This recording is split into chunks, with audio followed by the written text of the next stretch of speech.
আরে গাড়ি কার? এই গাড়ি ডেপুটি ডিরেক্টর সাদিক সাহেবের ছেলে। তারপরে তোর গাড়ি? দেখছো কি সুন্দর গাড়ি কিন্তু তোমার ছেলে। হ্যাঁ অনেক সুন্দর হয়েছে বাবা। খালি সুন্দর বলতে হবে না, একটু চড়তে হবে। আসো আসো। আবার আরে বাবা আসছিস একটু রেস্ট নে, গাড়ি তো চলবো না।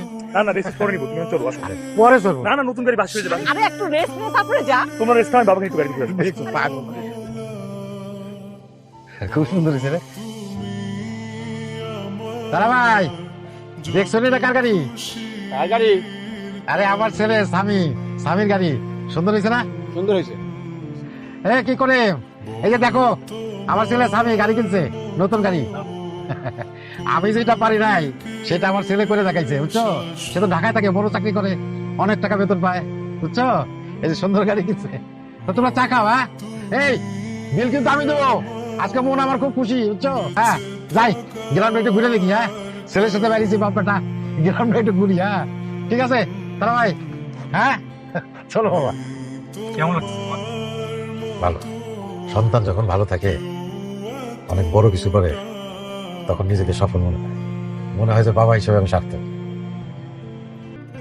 এই যে তুই ভালো আছিস, নিজের পায়ে দাঁড়াইছিস, মনে হয় যে আমার সে সফল আর কেউ আছে।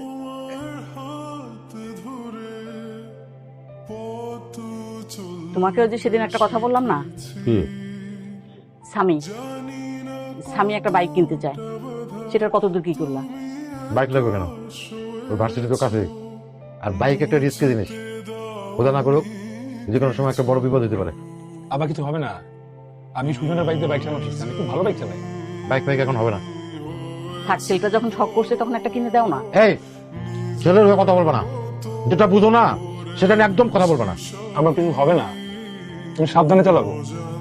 ঠিক আছে, শখ যখন করছো তখন কিনো, 2 চাকা না 4 চাকার গাড়ি কিনো, কিন্তু সেটা সততার সাথে নিজে ইনকাম করে নিজের টাকায় তাদের কিনো। এটা বলেন যে কিনা দিতে পারবেন না।